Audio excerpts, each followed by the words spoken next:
পৃথিবীতে এমন একটি প্রাণী আছে যেটি স্থূলভাগ থেকেও ২৫০ বছরেরও বেশি সময় বেঁচে থাকতে পারে। অনেকের মনে প্রশ্ন উঠতে পারে, এত বছর বেঁচে থাকার পেছনের রহস্য কি? সেই পন্থা অবলম্বন করে মানুষ কি অমর হয়ে পৃথিবী থেকে যেতে পারবে? এমন গবেষণাও অবাক হয়েছেন বিজ্ঞানীরাও। কি বলছেন তারা? বিভিন্ন সংবাদ মাধ্যমের সূত্রে জানা যায়, দুনিয়ায় দীর্ঘজীবী প্রাণীদের তালিকায় কচ্ছপ সেরা 10-এর মধ্যে রয়েছে। তাদের সব প্রজাতির মধ্যেও গ্যালাপাগোস জায়ান্ট প্রজাতির কচ্ছপ গড়ে ১৯০ বছর বেঁচে থাকে।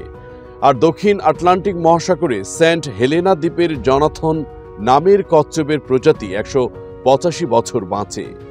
তবে জানা যায়, এলড্রাব্রা কচ্ছপ নাকি এখনো পর্যন্ত সবচেয়ে দীর্ঘজীবী কচ্ছপ। কেননা কচ্ছপটি প্রায় ২৫৬ বছর বেঁচে ছিল। সেই সময় এই কচ্ছপটি সেসেলস দ্বীপে বাস করত।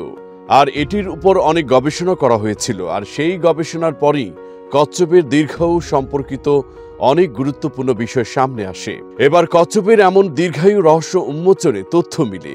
কচ্ছপদের শরীরের উপর একটি শক্ত খোল থাকে, যা তাদের অঙ্গগুলোকে যে কোনো প্রকার বাহ্যিক আক্রমণ থেকে রক্ষা করে। আক্রমণের সময় কচ্ছপগুলো প্রায়ই তাদের খোলের মধ্যে ঢুকে যায়। তবে এটি আসল কারণ নয়। বিজ্ঞানীদের মতে কচ্ছপের দীর্ঘায়ুর পেছনে রহস্য তাদের ডিএনএর গঠনের মধ্যে লুকিয়ে আছে। আবার শুধুই যে ডিএনএ গঠন তাও কিন্তু নয়। এছাড়াও একাধিক কারণও রয়েছে, যেমন কচ্ছপের বিপাক প্রক্রিয়া খুব ধীর গতির হয়ে থাকে, অর্থাৎ এদের শক্তিও অতি ধীরে ক্ষয় হয়।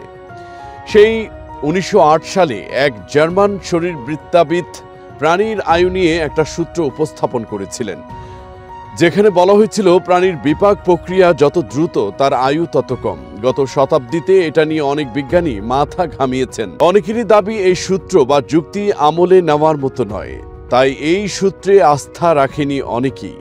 সেই বিজ্ঞানীর সূত্র অনেকেই না মানলেও কিছু বিজ্ঞানী অবশ্য তার পক্ষে রায় দিয়েছিলেন। তাদের বিশ্বাস, যে প্রাণীর বিপাক প্রক্রিয়া যত দ্রুত তার আয়ু তত কমই হতে পারে। বেশিরভাগ সব প্রাণীদের দেহে মৌলিক কিছু উপাদান রয়েছে, যেগুলো দ্রুত বিপাক ঘটানোর সঙ্গে সঙ্গে কোষকে নষ্ট করে ফেলে।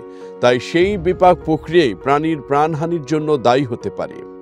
তবে কচ্ছপের ক্ষেত্রে গবেষণা করে দেখা গিয়েছে, তাদের দেহে যেসব মৌলিক উপাদানগুলো কম আছে, ফলে বিপাক ক্রিয়াও খুব ধীর গতিতে হয় আর কোষের নষ্টের হারও কমে যায়। তাই তারা দীর্ঘদিন বেঁচে থাকতে পারে। তাছাড়া মানুষজন অন্য প্রাণীদের শিকারের তালিকাও কচ্ছপ নেই বললেই চলে।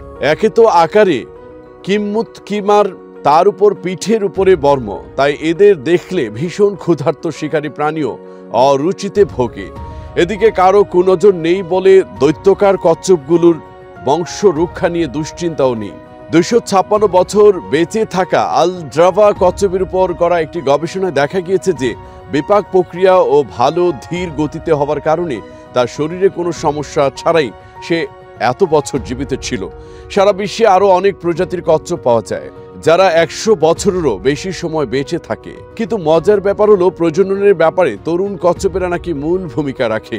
জানা যায়, একটু বয়স হলেই বুড়োরা প্রজনন সংশ্লিষ্ট কোনো কিছুর সাথে পাঁচে থাকে না। ডিম পাড়ার জন্য মেয়ে কচ্ছপের শুষ্ক ও বালুযুক্ত এলাকা খোঁজে। এক একটি কচ্ছপ একেবারে ২ থেকে ১৬টি পর্যন্ত ডিম পাড়তে পারে এবং সেগুলো ফুটে বাচ্চা বের হতে ৪ থেকে ৮ মাস সময় লাগে। তবে ডিম ফুটে বাচ্চা বের হওয়ার পরই মায়েরা তাদের ছেড়ে দেয়। বনাঞ্চলে কচ্ছপেরা সবচেয়ে বেশি কুকুর, বিড়াল, শূকর ও কালো ইঁদুরের মতো প্রাণীদের ভয় পায়, কেননা এরা কচ্ছপের ডিম এবং বাচ্চা কচ্ছপদের আক্রমণ করে। কিন্তু এই শীতল লাল রঞ্জকের প্রাণীরা আশপাশে বিপদ দেখলে নিজের মাথা, হাত ও পা শক্ত খোলসের মধ্যে ঢুকিয়ে ফেলতে পারে।